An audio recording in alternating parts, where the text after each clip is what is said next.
एक समय की बात है, एक छोटे से गांव में मोहन नाम का एक ईमानदार किसान रहता था। वह रोज सुबह सुबह अपने खेतों में काम करने जाता और पूरे मन से मेहनत करता। एक दिन वह खेत में हल चला रहा था कि उसकी हल्की नोक किसी सख्त चीज से टकराए। उसने जमीन खोदी तो वहां से एक पुराना चमकता हुआ जादुई मटका निकला।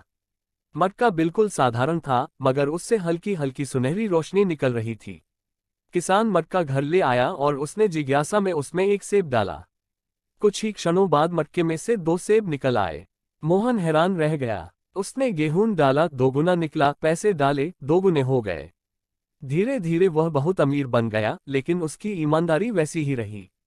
वह गांव वालों की मदद करने लगा और सभी उसका सम्मान करते थे। इसी गांव में रामू नाम का एक लालची आदमी रहता था। उसे किसान के अमीर बनने की बात पता चली। वह मौका देखकर रात में चुपके से किसान के घर घुसा और जादुई मटका चुरा ले गया।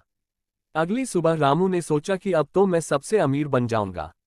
उसने लालच में एक एक करके कपड़े, पैसे, अनाज सब कुछ मटके में डालना शुरू किया। सब ठीक चल रहा था, पर लालच में अंधा होकर उसने सोचा, क्यों ना मैं खुद ही इसमें कूद जाऊं, ताकि मेरा भी दूसरा बन जाए। जैसे ही वह मटके में कूदा, जादुई मटका जोर से हिलने लगा। अचानक मटके से दो नहीं, बहुत सारे रामू बाहर निकल आए, हर एक उतना ही लालची, उतना ही शरारती।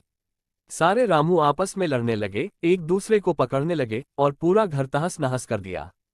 आखिरकार असली रामू को समझ आया कि उसका लालच ही उसकी मुसीबत बन गया। वह डरकर किसान के पास जाकर सारी बात बता दी और मटका वापस कर दिया।